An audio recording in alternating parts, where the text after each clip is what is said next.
we'll go ahead and get started. Hello and welcome to this week's episode of Pit Against a live push-up call-in show. I'm joined by my constant co-host Kevin Smurf Murphy. Kevin, what's up? What's up? Yep. I'm not going over the spiel. If you want to be on the show, just let us know.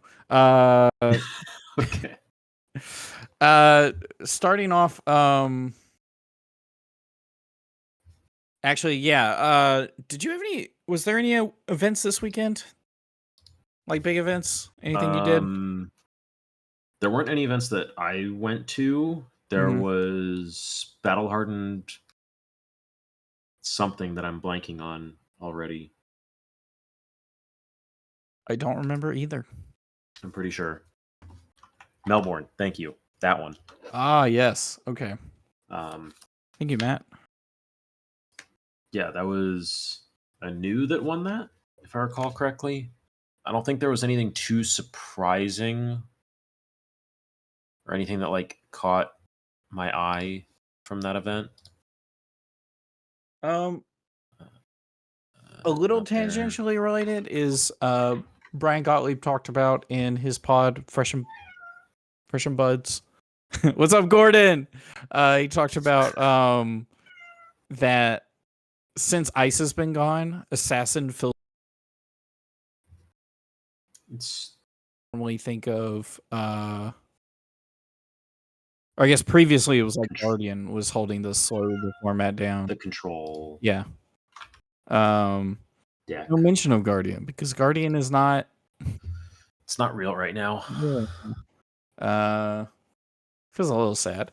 My first question to you was how much damage have you been able to do as Kano in the Kano challenge?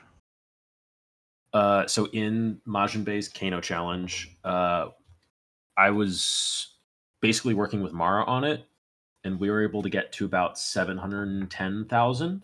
That's a lot. She was pulling. There were a lot of tricks in there that were hers. So stuff like Promise of Plenty, Triple Pursuit of Knowledge that we had set up, Talisman of Balance. Yes. As well. Yep. For pulling extra cards. That do that. We were doing the same thing that the 28 million damage guy was doing, which is Brainstorm.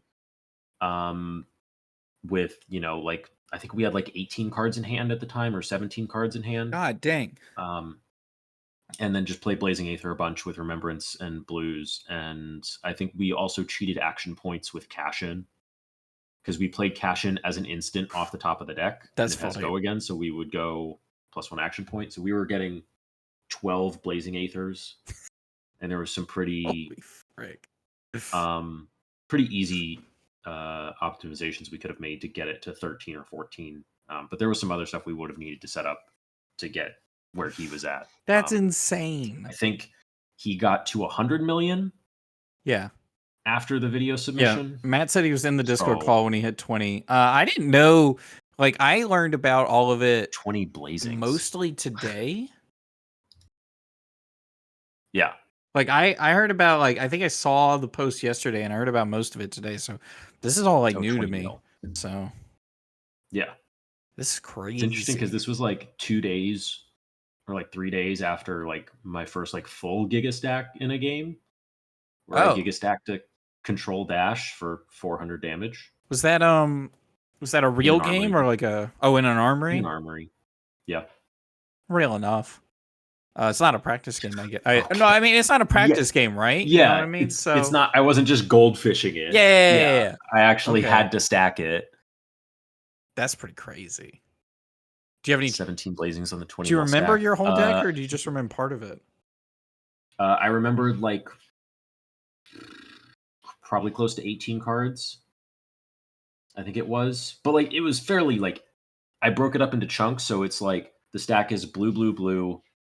Wildfire Tome, Wildfire, Blue, Blue, Gaze, Blue, Blue. I guess calling certain cards blue makes it a lot easier too. It's you just visualize those as like blue number instead of like 3 blues or 1 blue instead of. Yeah, it's just what is this chunk of blues? And it's like I remember there was a chunk of blues that's blue, blue, Gaze, blue, blue, so that I can just use the Gaze to skip those two, and it's fine. So like, it's not as hard as people think it is. It's You just have to be in a matchup where they're not going to kill you before you get to it.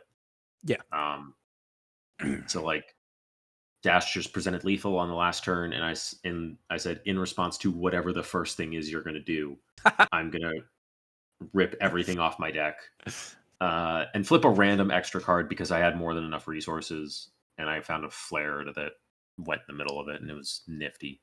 But I still like the concept, and I forgot who I was talking about. I was talking to somebody about it, where I was like, I feel like a flex, because I feel like a lot of what Kano players are doing, I'm calling them out, are flexing and in some respects. And so it's like the next flex should be first potential action, try to kill him.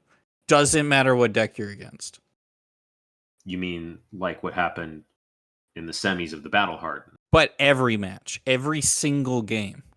That was like imagine what doing he planned to do going into that game. Imagine every game of the Battle Hardened, that's your plan.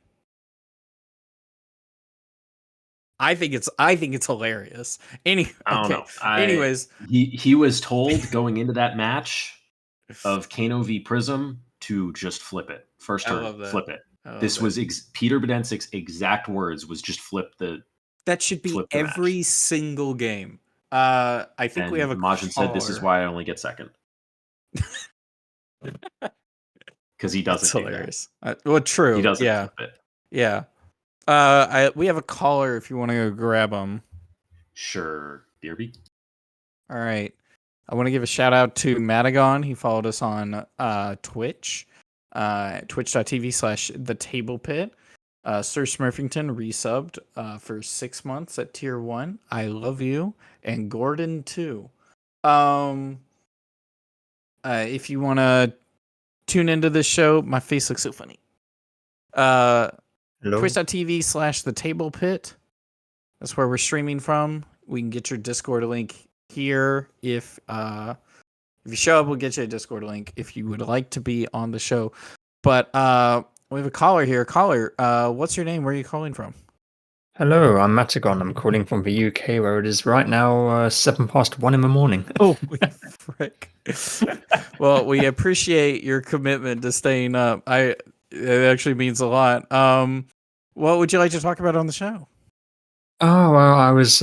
You mentioned about what is the hot take on Blitz, and with Skirmish coming up, I'm sure that's pretty important. And I've got my Skirmish on a Wednesday, so the week, after the first weekend, and I was like, okay, what's gonna be legal? Like, which decks will still be around? What day does legality reset? Is that Monday? It's Mondays, yeah. They check on Monday, but the changes go into effect on the next Friday. So 4 days after that. So anything that's legal for the first weekend would be legal for any event on Wednesday. True. Okay. But it's still the way they've done it. But it's still important to know for just in general, what is to look out for. And my hot take is Zen will allow. I think there's 1,000 points going. He needs to win 93 skirmishes to do that. Is that right? Yeah, he's got. Yeah. Go on. There's 200 Blitz skirmishes in the first weekend. So maybe I'm thinking of OVLL. That might be the entire season. Or maybe. He's going to go faster, I think. Oh yeah. Yes, absolutely. So he is at 35 points right now. So that's 7 off. So 93 skirmish wins is what he needs for 2 LL already. Yes. And I think he can do that. If not the first week, probably second or third. Or however long it's going. Yeah, it depends on how many events there are. But I would not be surprised to see 80% win rate for Zen. No. Which is ludicrous for any format. For a deck to have 80% win rate. It is just so dominant. It does stuff that sort of borderline breaks the game and like the fundamentals, in my opinion, of it. You know, it absorbs a bit of damage, and if it has an Art of War, the maths is quite. It's a bit weird, as normally you discard an actual card, but as you're generating a Crouching Tiger, you can completely ignore that thing, and then it's like a almost exponential gain based on like how many cards you have in your hand in the first place. Yeah, which is insane. It shouldn't be a thing. It's like you have Art of War, which is already a strong card, but I mean, we've seen this throughout the history of the game, is anytime you get to cheat the cost of the card, like, it just makes things a little ridiculous. Let's see. So what is this? This is page 11, so 10 pages. 1, 2, 3, 4. So 154 Blitz skirmishes between Saturday and Sunday of the first weekend. So, okay, 400 points. 154. Oh, no, it's times 5. 750 points. How many does he need? 500? Yeah, it is entirely possible that he LLs. Wait, 750? Yes. Hold on. He needs a 66% win rate, roughly. Oh my I can get a bit more specific. So 154 times 5, 770. Even more than 750. Yes. Slightly. So Matt, what are you going to be playing for this skirmish event? I was considering Dash, but it's like interesting. That's a bold choice in this meta, in this one horse meta. It actually she has a lot of anti-armor hate, so it's like if you can go first, then you can T-bone, bring in the all of that fender bender to force awkward blocks. As Zen doesn't block well if you can go first. Nope. But it's a dice roll. If you go first, like you can just do that. But going second is like you probably lose. Yep. Which, I mean, if they just plant an Art of War and then use their armor, maybe, especially if they've transcended turn 1 and they can dump that in the deck, then they are just going to dump 40 odd damage into you, possibly like turn 1 and just kill you. So if he gets a 61% win rate, he LLs in the first weekend. 61% win rate. And I don't think that is unreasonable to expect, considering they gave him all of his CC illegal cards. True. In Blitz. They decided to remove Bonds of Ancestry in 2 colors because it was too explosive in the 40 health format. Okay. But they left it in the 20 health format. Okay, how much would it take for you to bet that he LLs this season, this skirmish season? You could give me absolutely like awful odds. Like if I bet $1,000 and I get $1 above that back, I would bet all my money on it. Okay.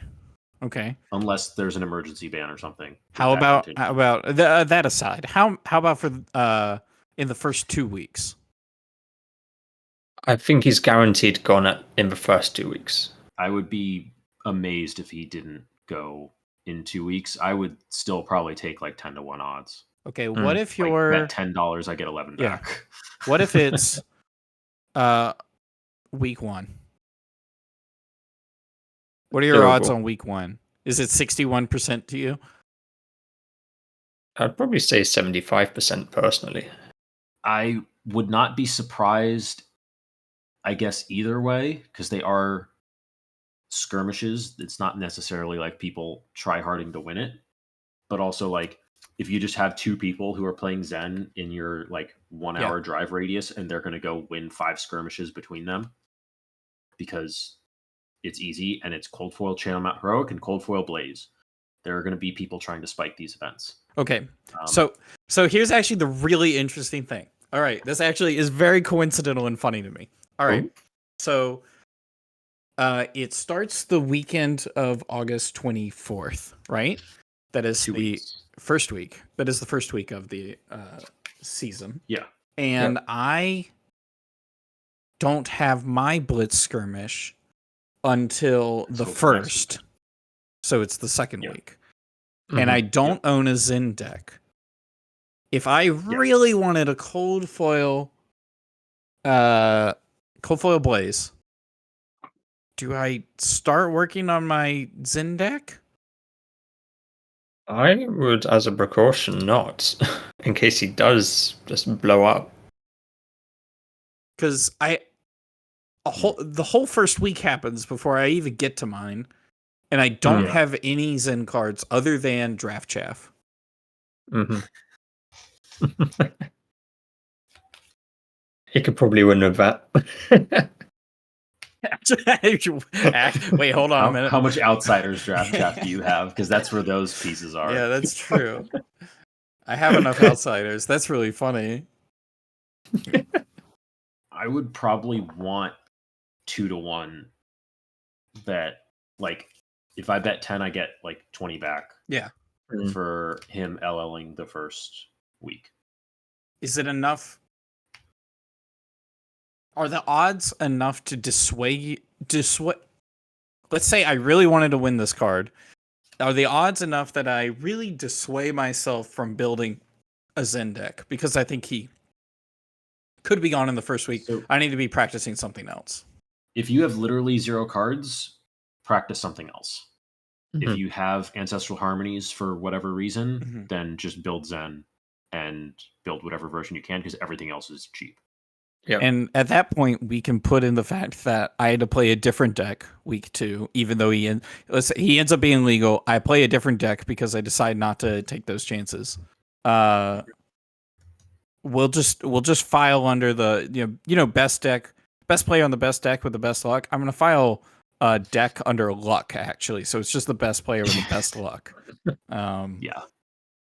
I have another hot take. Okay, all right.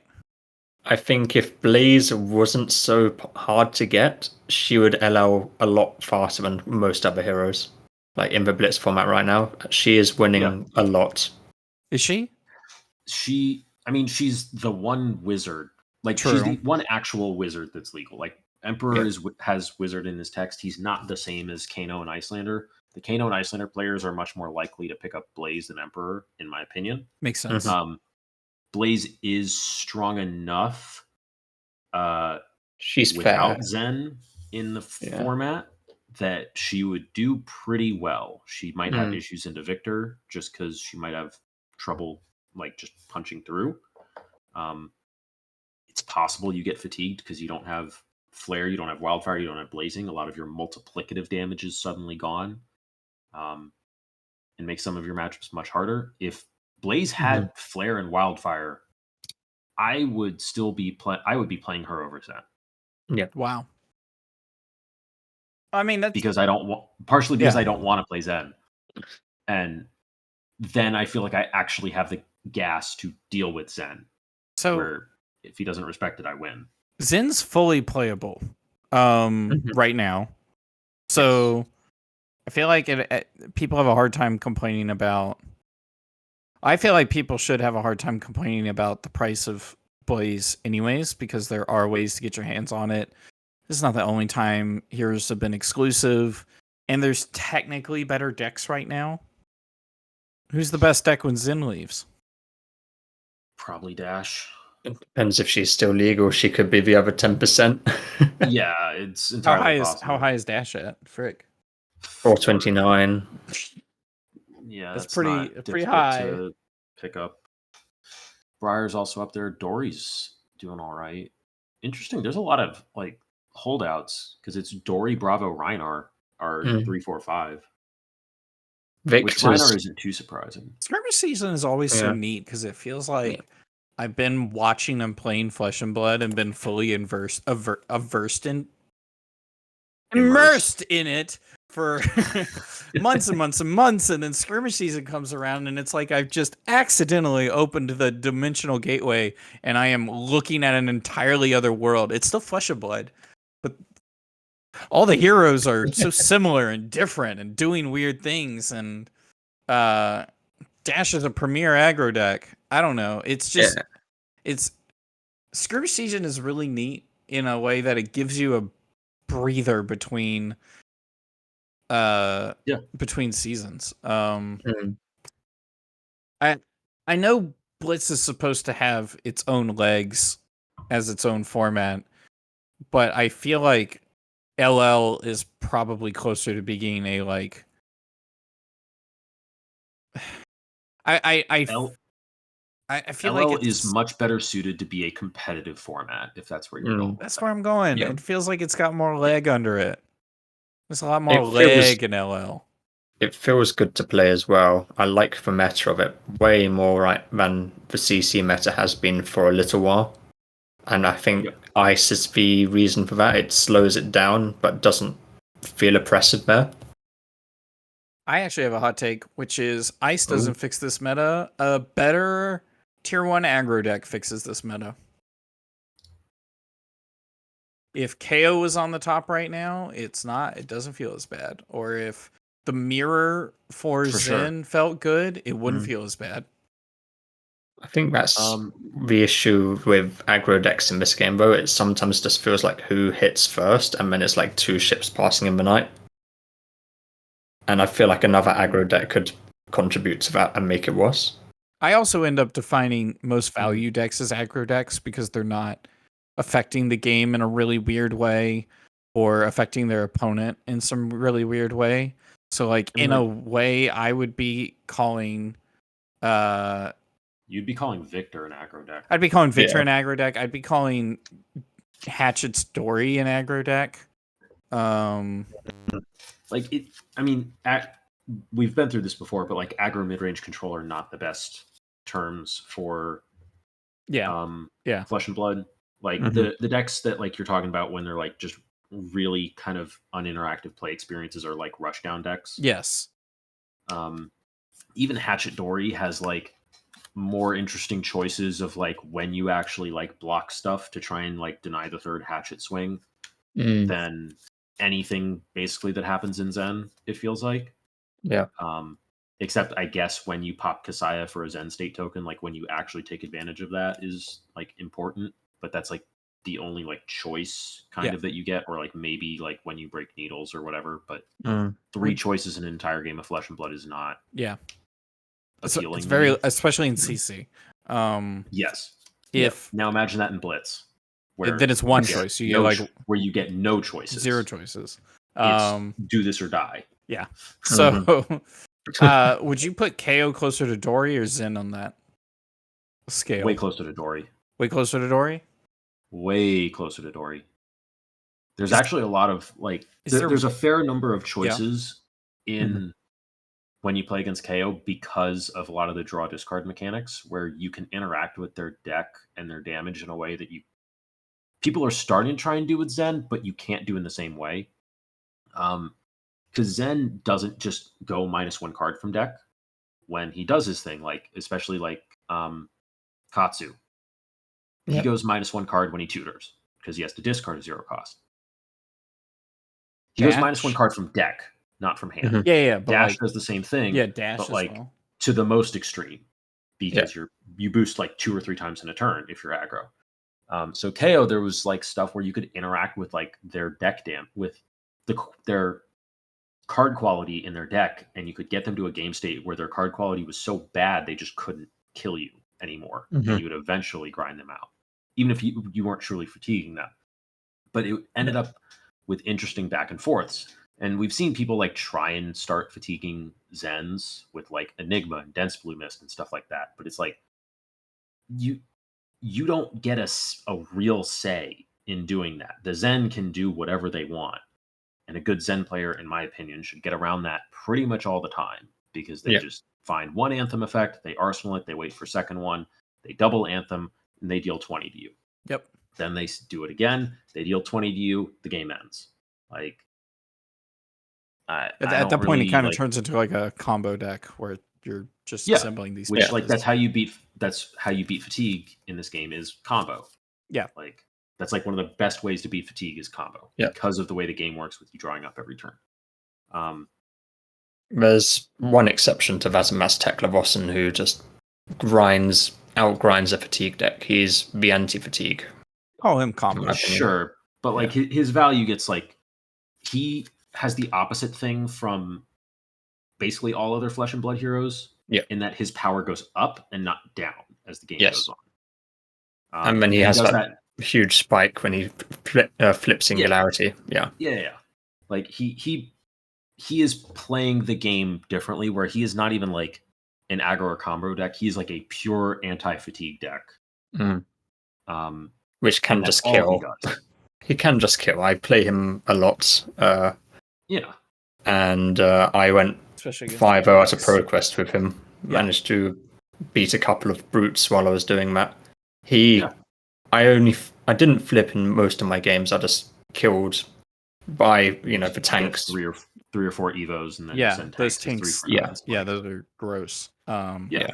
So going back to Zen, is there room for we'll say rushdown aggro, right?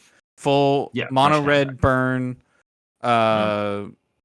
just Cheerios deck. It's not really Cheerios, but you know what I mean. It's just like, is there room for that as the tier 1 deck in a Flesh and Blood meta? Like, what does a good rushdown deck as the tier 1 meta deck look like? Tier Probably 0 deck to beat. That's what I'm looking for. The little Fi in that meta. Like, it's not going to be an interesting mirror because I don't think any rushdown mirrors are like super interesting. I think it's against the point for it to be interesting. Like Lexi was not a true rushdown deck. No. She was very weird as an aggro deck.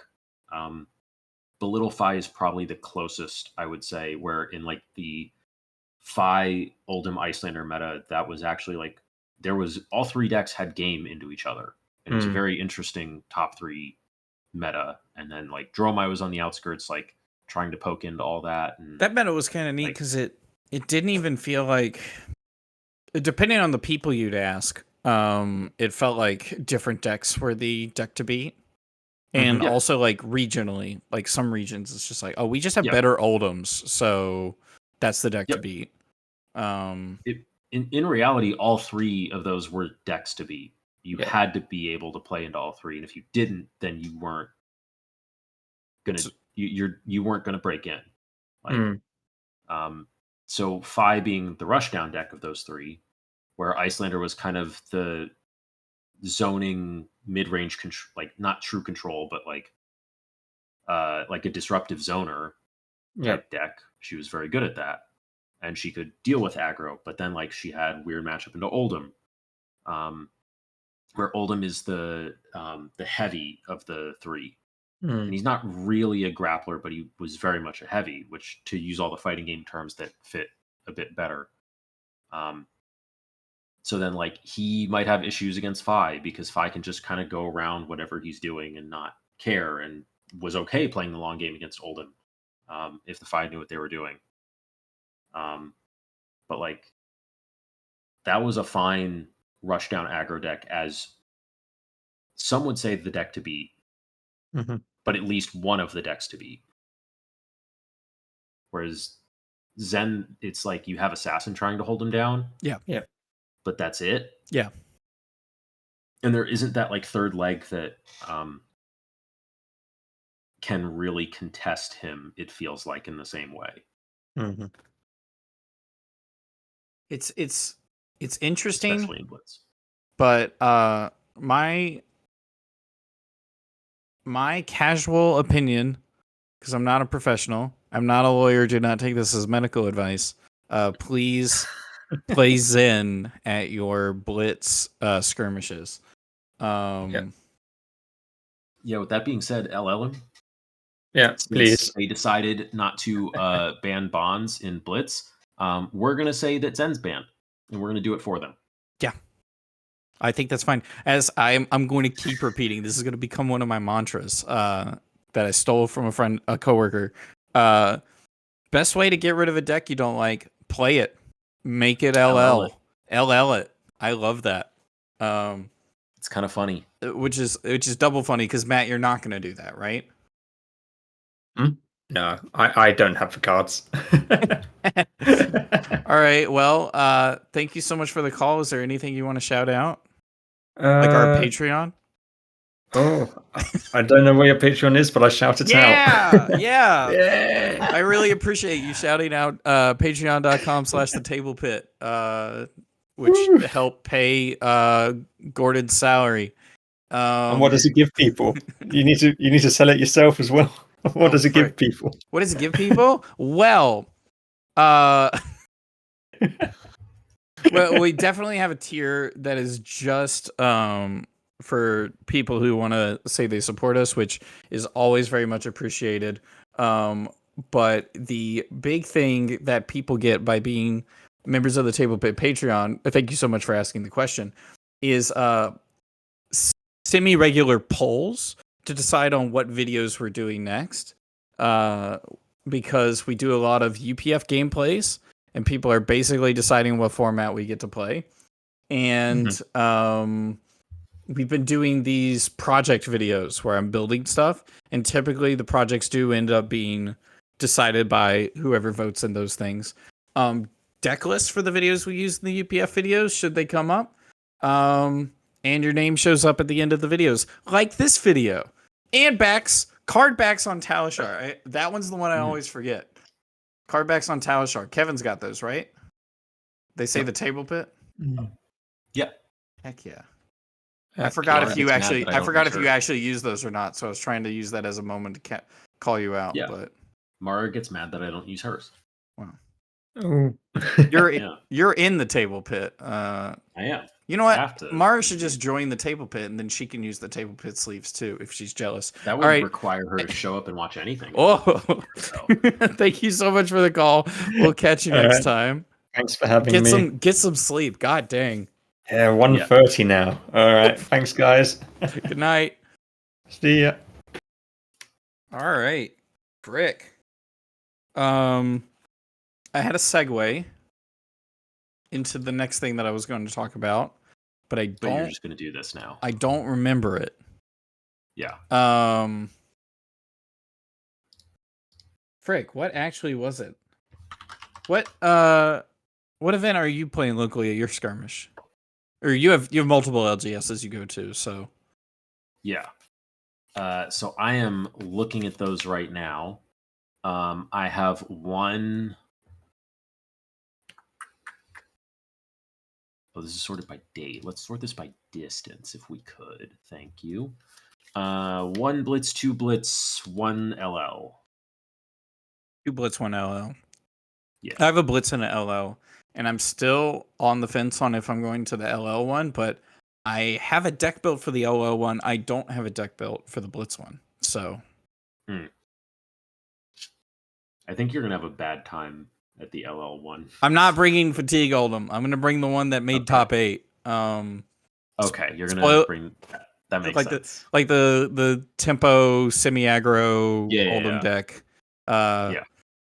But definitely want to play Oldham. Dude, I played a game earlier where you just got to pitch the whole heckin' city of Eisenloft to his ability, and holy frick.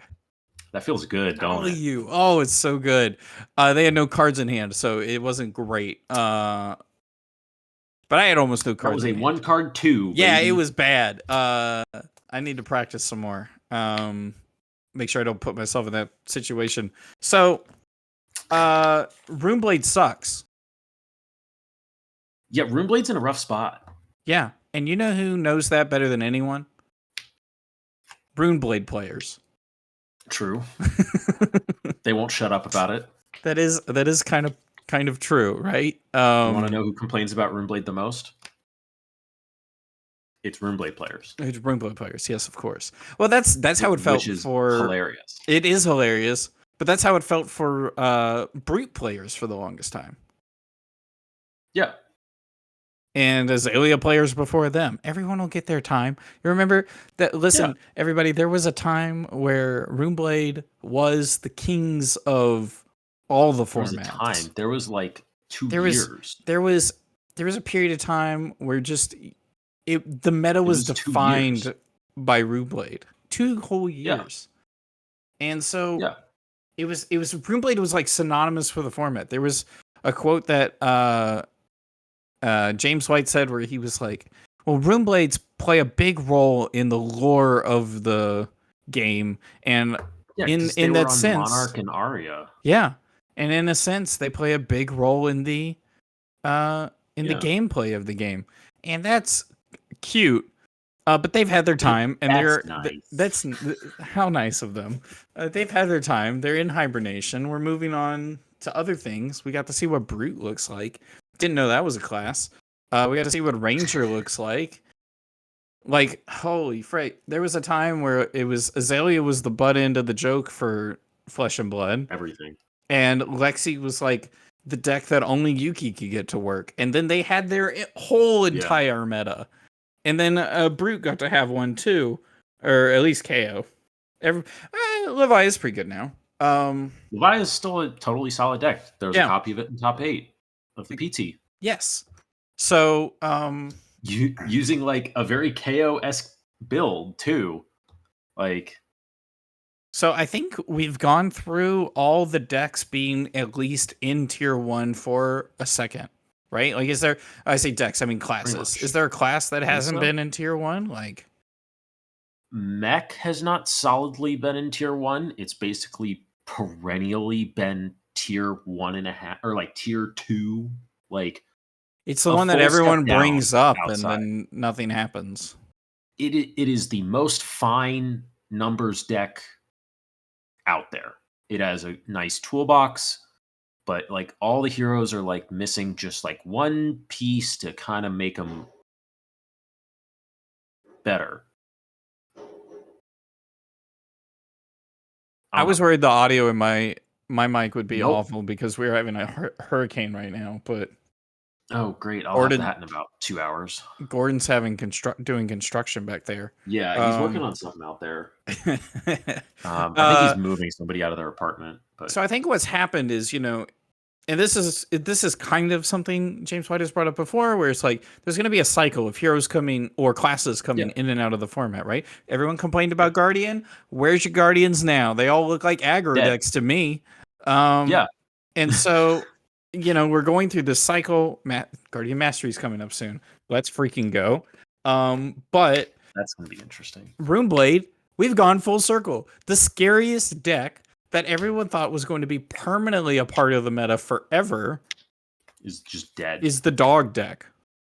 There were 0 Runeblades registered for PT Amsterdam.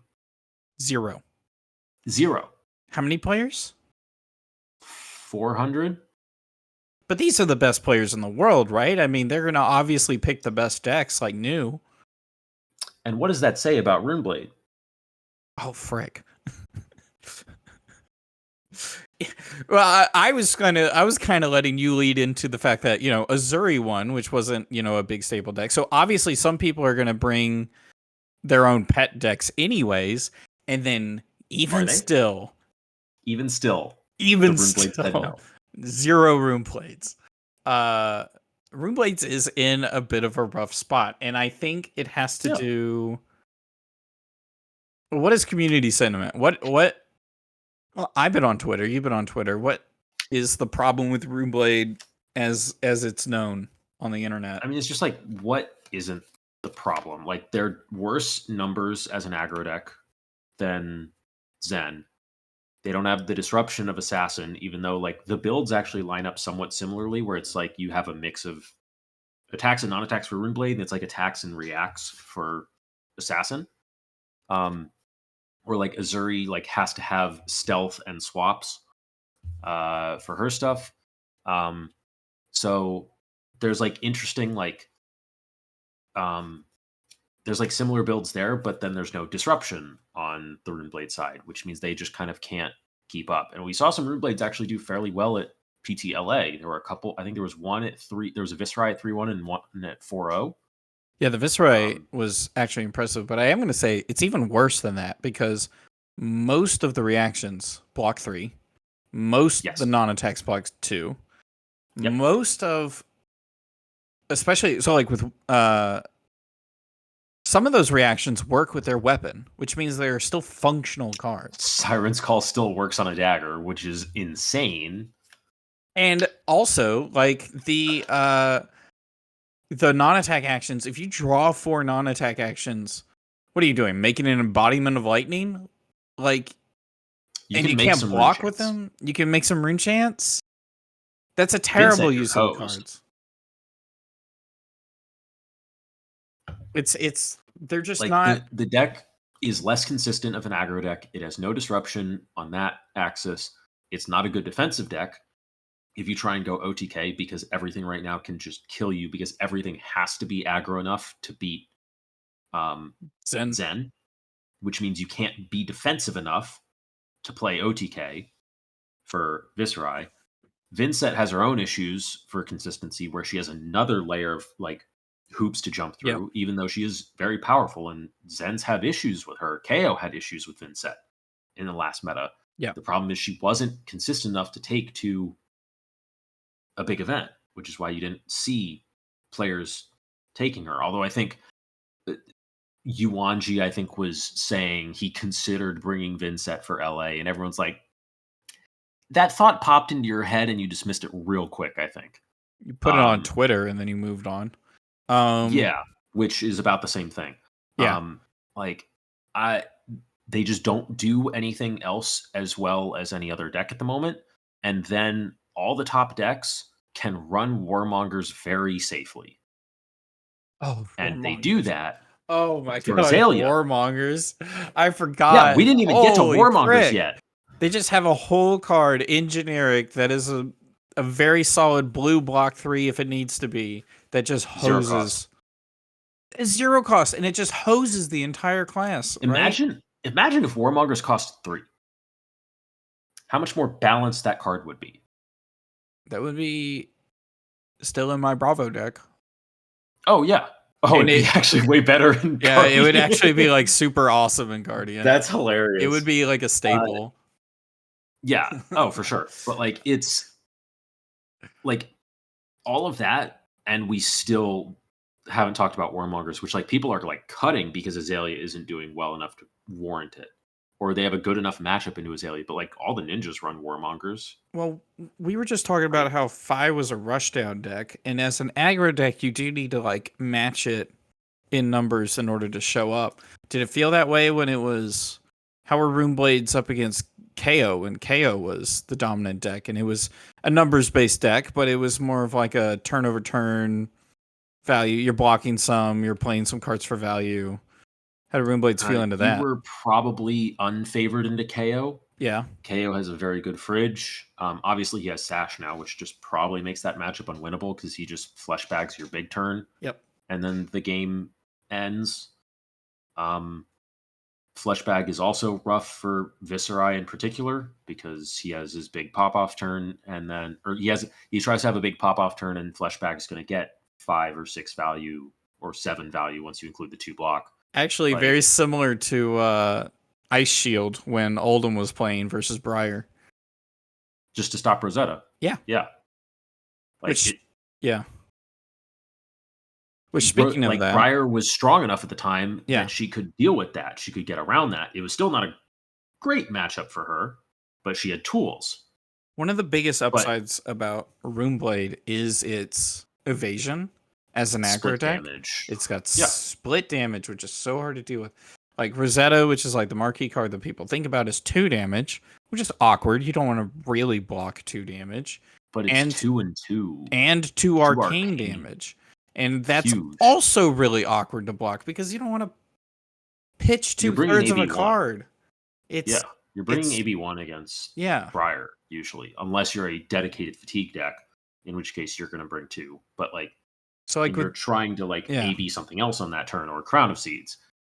But it just the tools are not there in any aspect, in any regard at the moment. So if your upside is that you're guaranteed to push through damage, you need to also have the numbers to be a threat to where that's a problem, right? Yeah. Right. In the same way as Intimidate, the mixed damage doesn't mean anything if your numbers are worse than that's why Reinar's matchup into Phi was so bad when Phi was on Belittle. That was a buy because Reinar just couldn't match the numbers, and Phi's like, oh, you're intimidating my hand. We're not even going to roll. I'm going to declare no blocks, and we'll go to my turn. Yeah. Declare no blocks for the whole turn. And in the same sense, the mixed damage makes it hard to block, but you need to put your opponent in a situation where they want to block, and that is not always the case. And Runeblade doesn't have the tools to make an aggro opponent block. They just don't. Holy frick! My lights are blinking. I might get cut. Yeah. we can see If that. that's the case, just know that it wasn't Rosetta's fault. Runeblade sucks. But we'll get to that It right wasn't now. it wasn't yeah. just Rosetta. We'll get to that right now. Which is if we do Rosetta cut, Thorn. it'll cut, and then I'll put a funny outro. But Rosetta Yeah. Thorn, not the set, is Common weapon. is a token weapon at 1 cost. It swings for 2. Fine. If you play an attack and a non-attack action, also deal 2 arcane damage when you activate this weapon. Which is insane. It's just a chunk of 2. It's just a solid Yes. chunk of 2 damage that you would need 2 AB in order to block 4 damage off of 1 point of resource. 1 resource. It It's fits insane. so well into cost curves. It does a stupid amount of damage for the weapon. It's very, very good. Yep. It It's wasn't bonkers. enough to make Viserai OP. He was a very solid not fringe, but like rogue aggro deck. Yeah. Where he was just raw value. He would still fold to Warmongers when he was. Did he have? Yeah, he had Rosetta for a bit at least while Warmongers was out. It didn't make him busted. He was totally fine. He was serviceable. You had to respect it and understand it going into a big tournament, but it was not like running the meta like at all. Mm-hmm. He was kind of always second to Briar because just Channel Mount Heroic high roll is better than Viserai 5-card hands or cash in high roll. Yeah, but okay, so we're talking about how Runeblade sucks. It's just because they don't have Rosetta, right? Because like all the Runeblade weapons right now don't fit into their cost curves as well as they want to, or don't do something super broken or Reaping Blade fits overpowered like Rosetta. Sure. Reaping Blade fits exactly into the Rosetta cost curve. They could have slotted that literally right in. And if we're going to talk about raw value, it is 1 less. Is it not the same 1 less? Yes. 3 physical is significantly worse in terms of just like pushing the game state than 2 and 2 is. 2 and 2 is much more awkward to block. Or 2 and 2 is much more awkward to block than 4 physical would be. Which then 3 physical is just extremely efficient. Yeah. Nebula Blade does require a change in deck building and tries to be like a 2 for 5, but is slightly less consistent in a way. But like that's just like one piece of the puzzle where Viserai got a nerf. And then Vincent doesn't really use Rosetta that I've seen. Not many do. Flail is just like better for the cost curves because a lot of the Vincent decks right now are red line and they just don't want to pitch a card ever. Mm-hmm. If they do, they're okay pitching a red and it's fine, and they just have Flail because it also makes Rune Chance, which is much more important to that deck than just an extra point of damage or something. So it's not just Rosetta. Was that a hit to the Rune Blades? Yes. But Briar went out not with Rosetta. True, she went out with Reaping Blade.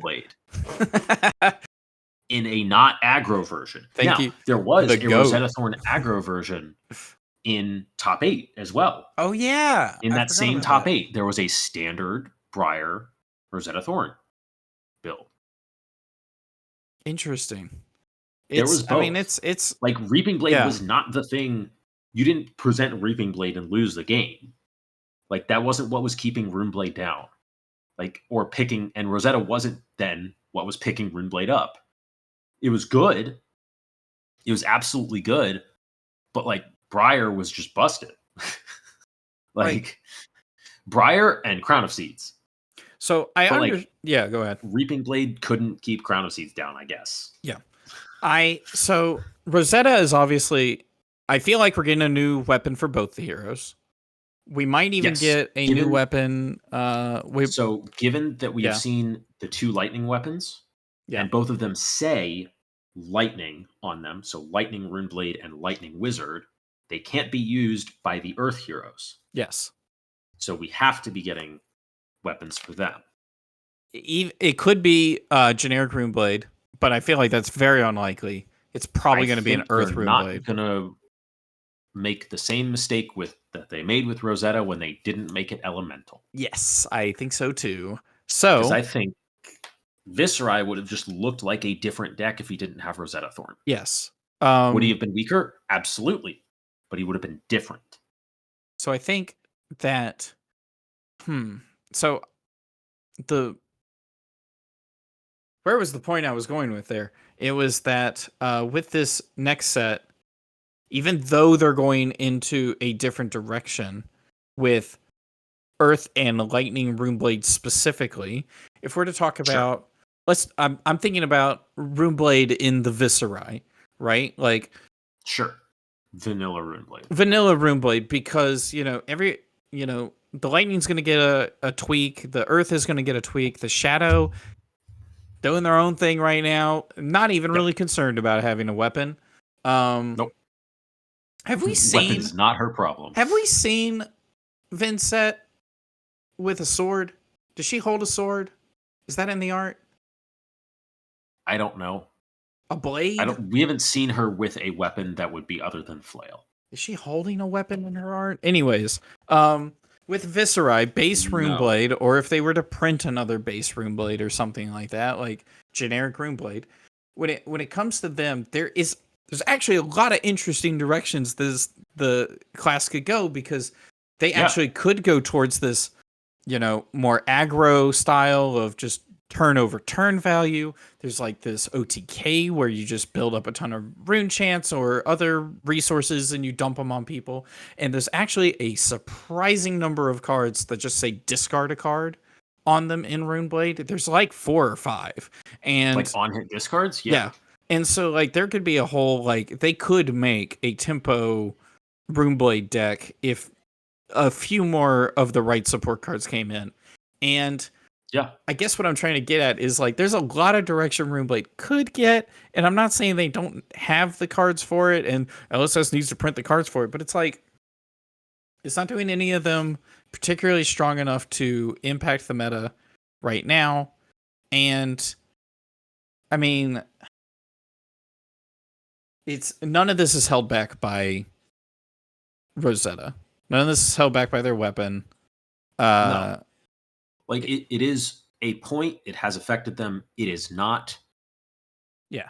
If you were to give Viserai and Vincent Rosetta Thorn right now, I think there might have been 1 or 2 Viserai that registered for PT Amsterdam. It would not move the metagame. It would not move them up or down a tier. They would still be in about exactly the same space they are, because they are just... Zen doesn't care that Reaping Blade is 3 physical. He's not blocking that. Yeah. Like, literally doesn't matter. It doesn't move the metagame. No. If you are getting to swing Reaping Blade versus Rosetta against newer Azuri, it doesn't matter, because they haven't done their job anyways. 2 things. One, in adult Vincent, probably where the text box is, she's literally holding a sword. She's got like part of the steel cage, the Iron Maiden open with her arm out, and she's holding the sword by, it looks like, part of the blade, actually. She looks hardcore as frick. Thank you, Federico Musetti. But yeah, it's not the weapon. They got a mountain of problems, and the main thing is, if you look at it from an aggro deck, it's not stacking up against the aggro decks. It's not enough exactly of the cards to make a tempo deck out of. I'm thinking of Viserai. Yeah. And you know where it sits, actually, interestingly enough, is kind of where Rhinar was before heavy hitters, where it's like, this is the anti-fatigue deck. Yes. And it does a really good job. It's so hard to block out Viserai turn over turn. And and even if you could, they also have a backup game plan of stockpiling a billion rune chants and then hitting you once and you die. I mean, it was effective against Oldham when Oldham was meta. I watched an OTK Viserai stack Australian a million Nap? rune chants. Something like that, yeah. Hayden Dale won on Yep. Viserai against an Oldham. 2022. Yeah. That was that was a good game. At the LL Battle Hardened, I watched next to me an OTK Viserai set up like 40 rune chants against an Oldham. It's insane. And they set up like 28 rune chants, and then they Mage Master Boots Sonata Phantasmia to make them discard 3 cards and make 14 more to go to like 42. Holy and then frick. That's insane. Like it's doing a thing that just isn't good enough right now. Which I don't know. Runeblade will have its day. And it's not Rosetta Thorn missing. Reaping Blade is not the problem. I guarantee you that. There's a couple of people who Viserai is their opinion on what Runeblade is.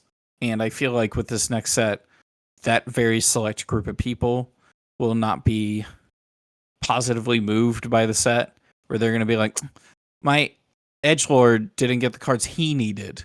And it's like, yeah, well, the Viserai stands are not going to be happy about it. And the Briar stands are going to be like, this is like half of what I want for each of them. Actually, Ridge was like, man, I really love playing Briar because he was practicing her in, I think he was playing LL games and Blitz games, because I don't know which skirmish he's going to, but I think he's playing both of them.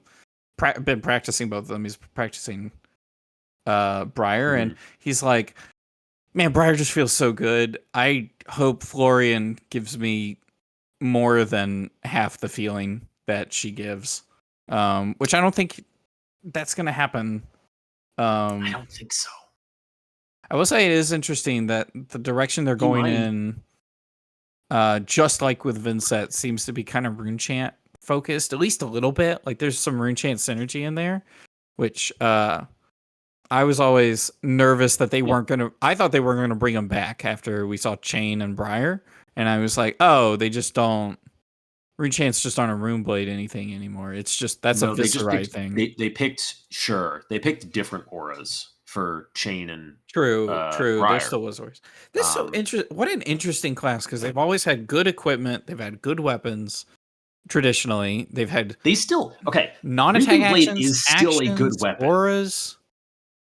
1 for 3 with a 1 for 3 is very good rate with a very good ability, with an okay ability. Okay, it's fine.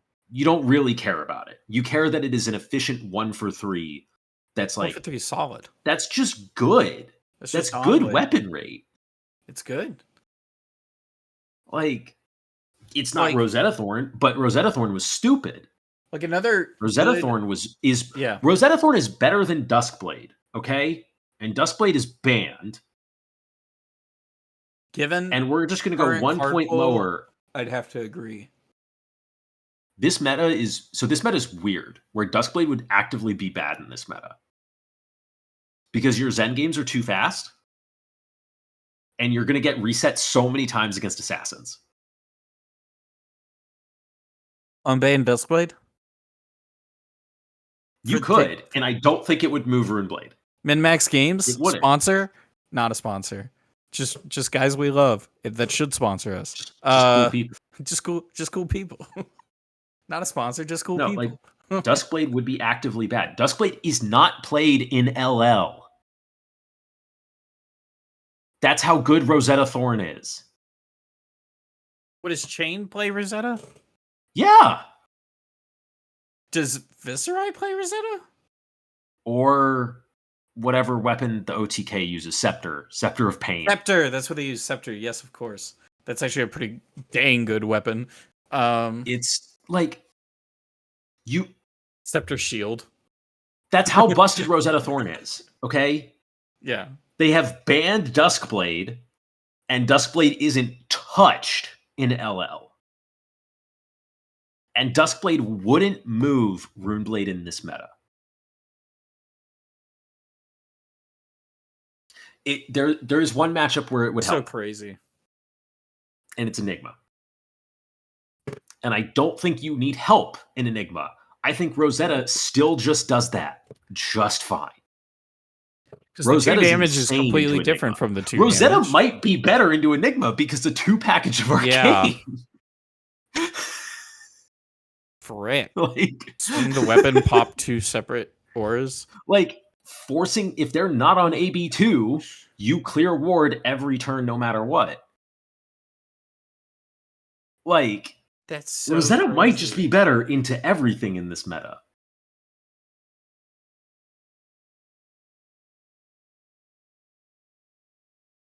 Like, I can't even think of anything. Like, you know who? You know what? Wild. You know what? Actually, I disagree. Duskblade Teklovasan? Duskblade is better in the mirror. Sure. I guess. Teklovasan's Yeah, actually because you're a great shit point, too. aggro deck. Teklovasan's good too. Yeah.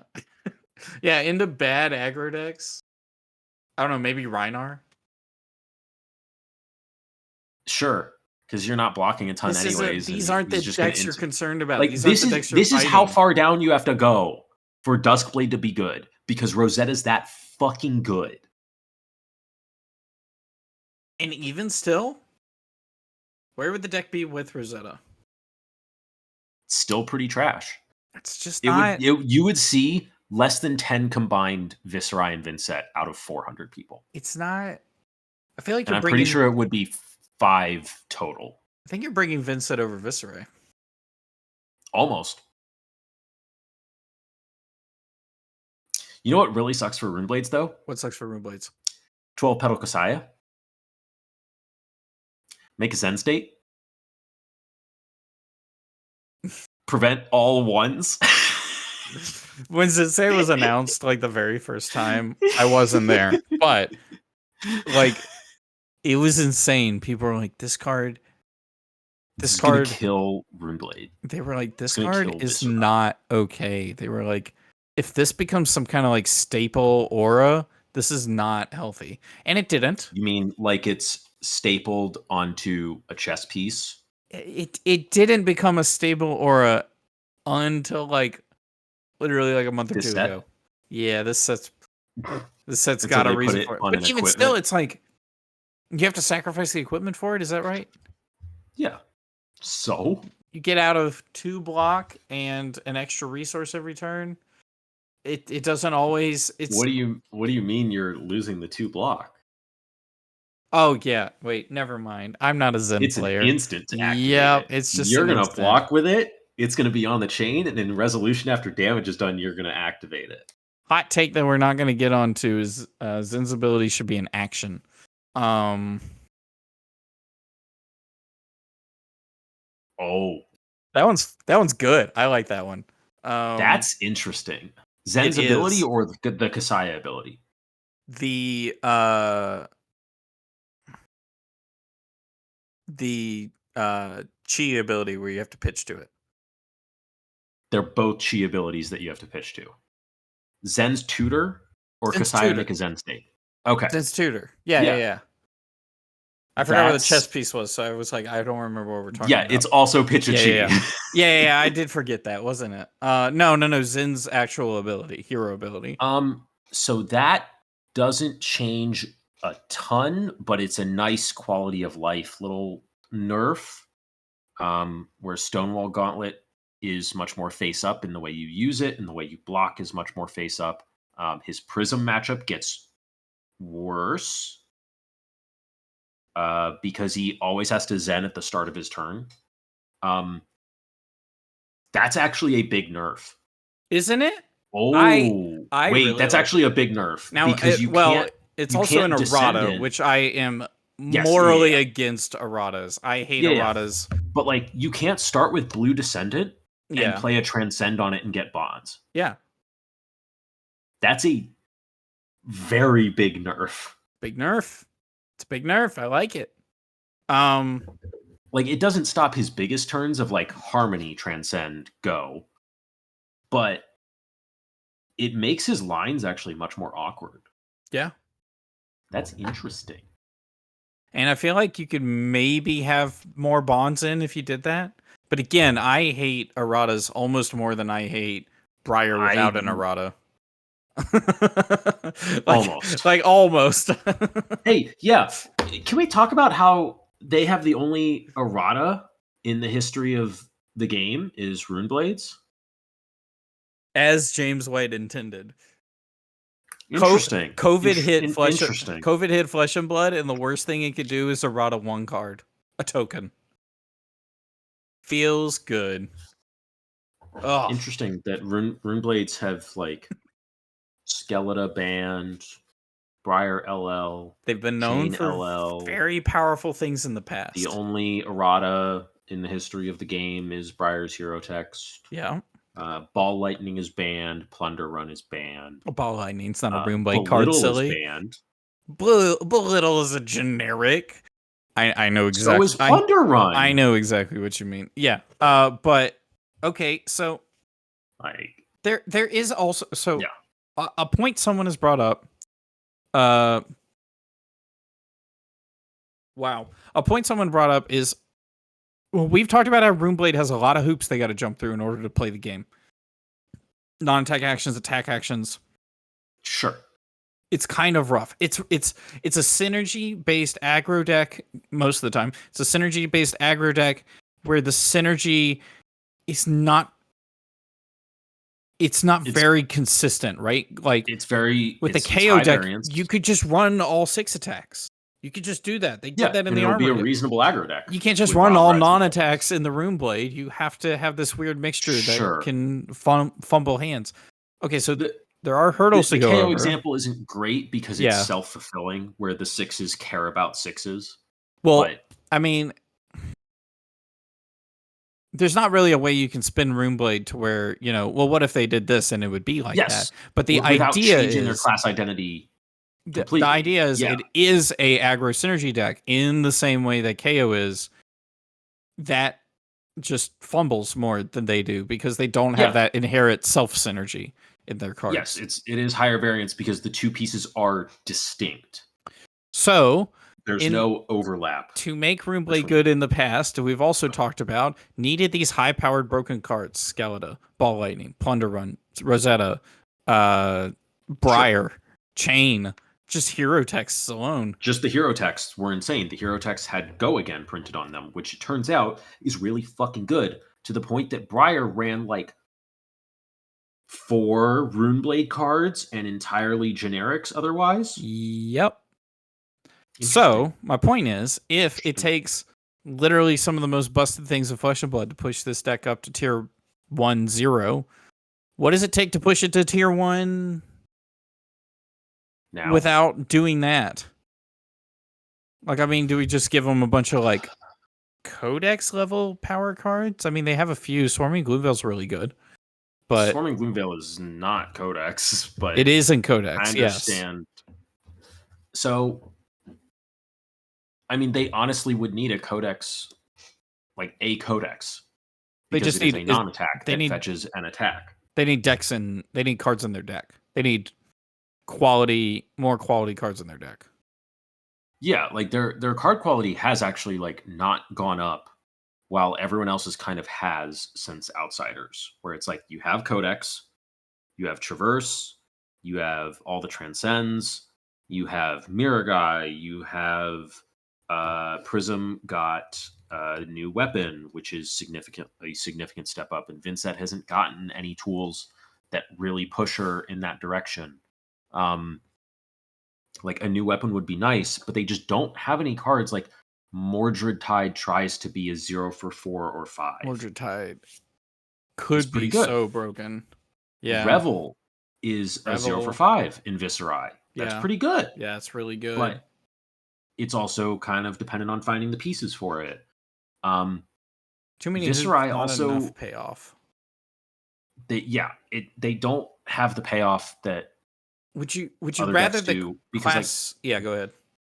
Because like it's Ranger had Codex, which was like 0 for 6, 8, 10. Ninja has Ancestral Harmony, which is at least 0 for 4, closer to 0, like 1 for 10 range, depending on what you hit. Also, Bonds of Ancestry at yellow is like 0 for 7 Go Again. Pretty darn good.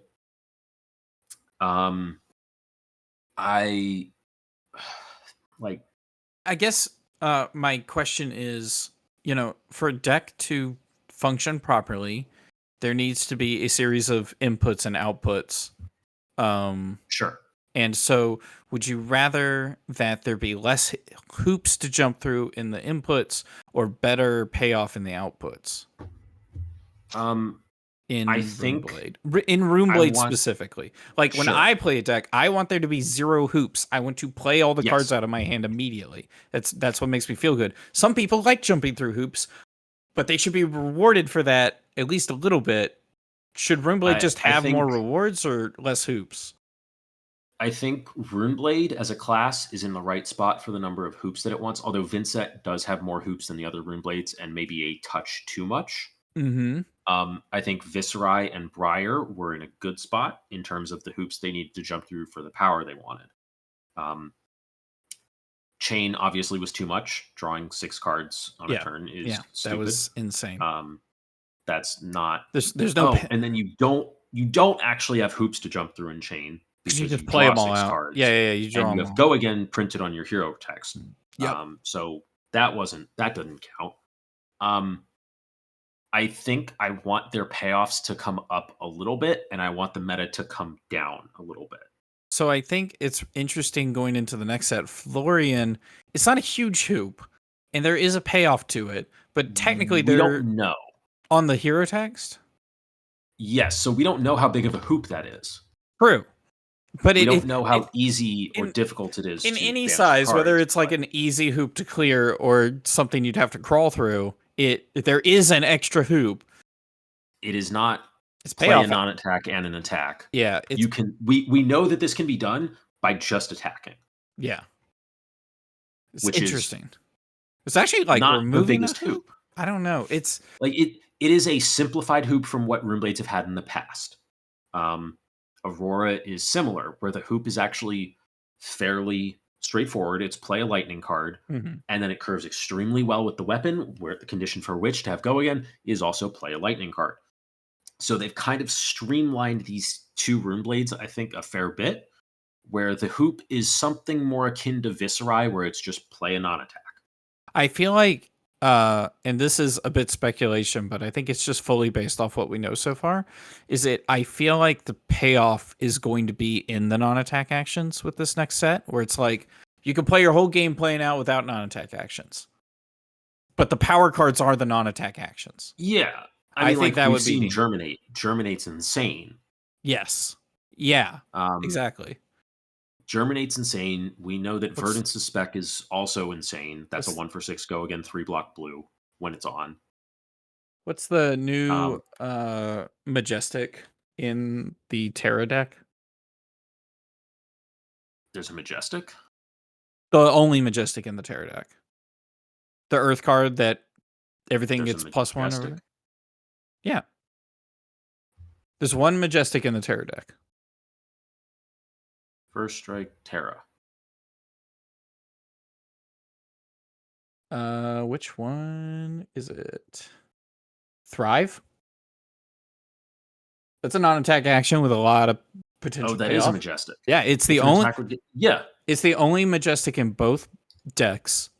And that card looks really good. But it is a non-attack action. Blocks 2, Go Again. Non-attack action 2-block yellow. Yeah, I feel like there's a lot of. I feel like the payoffs are going to be in the non-attack actions. But then they're gonna make the loops easier to clear, the hoops easier to clear. But the non-attack actions, you want to end up adding them anyways because of what they bring to the deck, which I think is a better way to run it as opposed to, I don't know, Mauve Skies, where it's like, okay, you have to have this, and you have to have attack, and you're gonna probably want something to pitch for that attack, maybe, depending on the attack. Yeah. I don't know. I think it's like this is like interesting like stuff, and it's like it is simplified hoops. It is not as straightforward as Heavy Hitters was, which is very face up and kind of everything is on the card. This is not quite Mist Veil, where there's very specific things that have to line up for, especially Enigma. very specific cards have to line up with other very specific cards. This is a much more you can build. If you have Thrive in and other like of those types of buffs like Flourish, you can put in cards that generate a lot of might tokens. So you have your might generators, and then you have your buff payoffs, which are these. That's and pretty that's the cool. equivalent of your non-attacks and your attacks, sort of. I love that. Not exactly. Yeah. But like they're leaning a little bit more into synergies with this, which is good. No, I like that. I think that's really good, and I think it was Brian Gottlieb who actually said that they were asking about how does this set gonna feel compared to Mistveil, just in like power level, complexity, and stuff like that. And he's like, imagine, the pedestal that Mistveil is on, which is pretty high up. It's a good set. Yes. In power level, complexity, synergy, stuff like that. He's like, Rosetta. The plan was to be exactly one notch below it. Like you put this right underneath of it. And so I think that's going to be a cool spot to see this set. I think that is a good spot to put sets overall in the game. I think more sets should be there than not. I don't think every set can be there or should be there. It is nice having a heavy hitters every once in a while. It is nice having a Mistveil every once in a while. But I think this is the sweet spot where you want the game to be. I'm excited. I think that about wraps it up. Is there anything else you wanted to talk about? I think I'm good. Do you have any shout outs? We already did the Patreon. Yeah, we did. We got a game show coming out this weekend. Yeah. Pup has a gun to my head that I get it done this weekend because I've said for the last 2 weekends I was going to get it done. And I'm going to be casting more Clash games. So that's exciting. I'm excited about that. There's also Battle Hardened Sao Paulo this weekend. So Brazil content. Brazil. Let's go. Is who's streaming that? That link is grayed out at the moment on the FABTCG site. I'm not a fan telling me we didn't ship out freaking there will be a stream. Savage Feats getting there? No. If it's one of those like somebody strapped a phone to a 2x4 at the side of the table and we get to I don't care, let's go. All right, fair enough. I'll watch it. All right. Thank y'all so much for watching. We'll have webcam UPF Monday, or we're gonna try to. And bye.